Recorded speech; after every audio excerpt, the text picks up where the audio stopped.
not reality. John Trent is hired by his friend Robinson in hoping to save him millions by debunking a hoax and find the great novelist Sutter Kane. But Trent, like many before him, found his mind and mouth going into madness.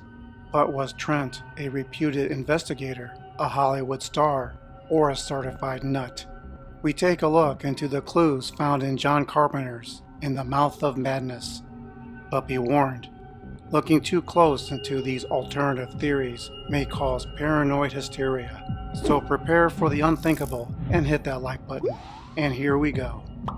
What do we know about John Trent? The most likely theory, and least fun, is taking him at his word, that he was an investigator hired by an insurance company to look into Arcane Publishing, who had a policy on their most lucrative novelist, Sutter Kane. Kane's disappearance before publishing his newest book may cost Robinson millions. And Trent begins his research by reading Kane's novels. But he doesn't need to read the books to learn how they attract the weak-minded, the paranoid, the awkward. He only needs to come close. Trent discovers rather early the effect even the paperback editions have on him. Dreams are hard to distinguish from reality. He begins experiencing loops in time, although they are imaginary, so we think. Trent relies on logic and brutal cynicism to evade the curious spell Kane has on his readers. Trent sees a hidden message drafted across many of Kane's covers. They make a shape of New Hampshire and pinpointing the hamlet of Hobbs End. It doesn't exist in any map, but Harglow sends Kane to go on a goose chase for Hobbs End and sends Linda Stiles to go with him. The drive is long, mesmerizing, dull, but as they approach, Linda sees glimpses of the unusual and unordinary. They don't need to be inside Hobbs End to find themselves inside Kane's head. Trent sees Hobbs End as nothing more than a peculiar small town, but Linda Stiles, having read Kane's work, knows better. Both Trent and Stiles finds Kane in his new reality, created and written by the insane author, who prefers to work inside a church, frequented by playful children but protected by dogs. The population, its humanity, begins to fall apart.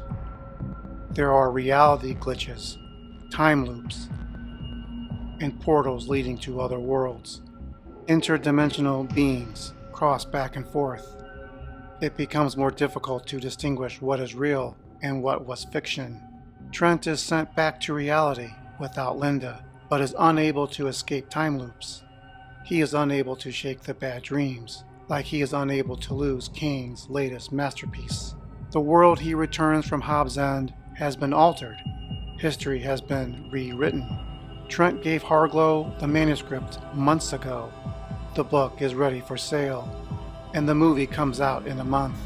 And Linda Stiles? She never existed. She was written out. Trent's mental health takes a downturn in the next month when Sutter Kane is declared dead, his book released posthumously, and the movie released to the general public. If you don't believe me, just ask Trent yourself. John Trent escapes from the mental asylum, at least in his mind, and he takes a casual stroll into the cinema wherein The Mouth of Madness is playing, and he is the star. He sees himself on camera, giving his lines in the movie, and continues his descent into madness. It's unclear if he was the investigator, the movie star, or just plain insane. Perhaps he was all three at the same time. Another theory that is most unwelcome is also the one that has been right in front of us the entire time. That is the one of the unreliable narrator. It's not uncommon in cinema to have a wild, suspenseful story spun from a very deceptive character. John Trent, after all, is crazy. He's introduced from the beginning of the film as a mental patient.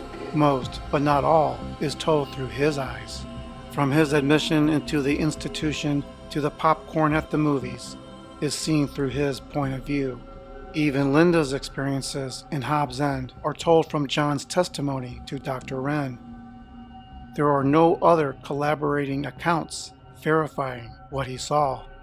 Even John's so-called sane life is filled with peril and drama. Kane's agent is a lunatic, Mr. Paul, who sweats in a panic when he's under the heat for insurance fraud. Robinson is out to lose millions and ducks under glass and flying bullets. The local police are too busy beating up the homeless. Trent scares innocent bus passengers with his nightmares, and he's unable to have a conversation near or inside a bookstore without awkwardness and blood.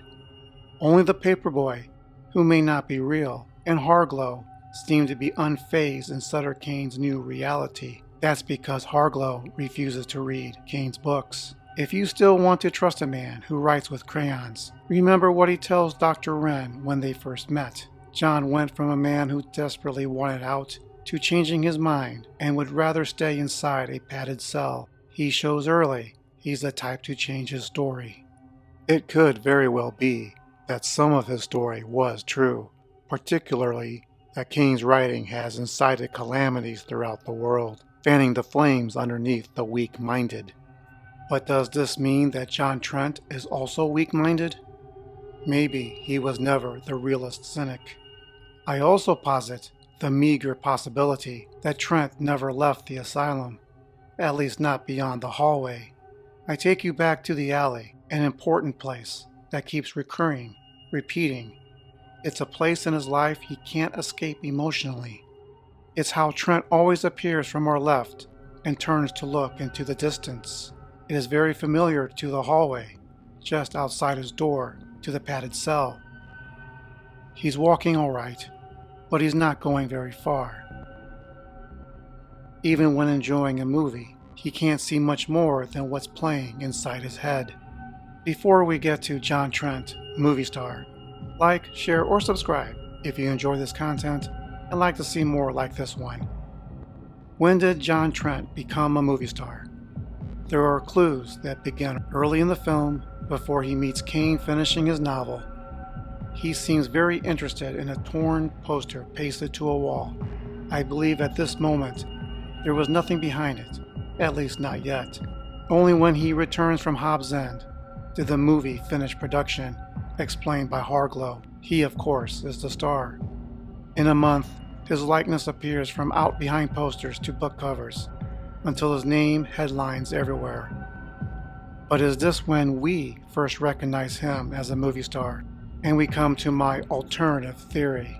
As mentioned earlier, we see most of the entire film through John Trent, but there are two exceptions. The first, when the staff prepares for Trent's arrival to the institution. The second comes when Dr. Wren walks into the hallway meeting Saperstein. But I want to talk about the first. If you watch the movie again, pay attention how excited Saperstein is in receiving Trent as a patient, and how he gathers his staff around to greet him.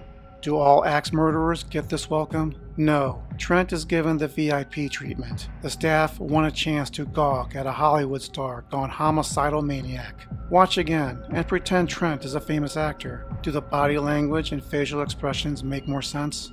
This is too much grandstanding for an insurance investigator. Even Dr. Wren's explanation how he got there so fast was ambiguous. Did he make a visit due to the type of crime? It sure wasn't about the victim.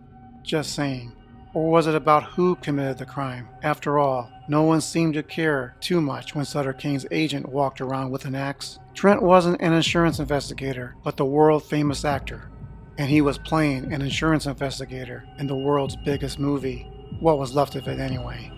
Let me know in the comments below, what were your favorite John Trent moments? This is Mr. G of Synergy saying, while in Crazy Town, the fastest way out is the bus. Check out other videos on the channel. Thanks for watching.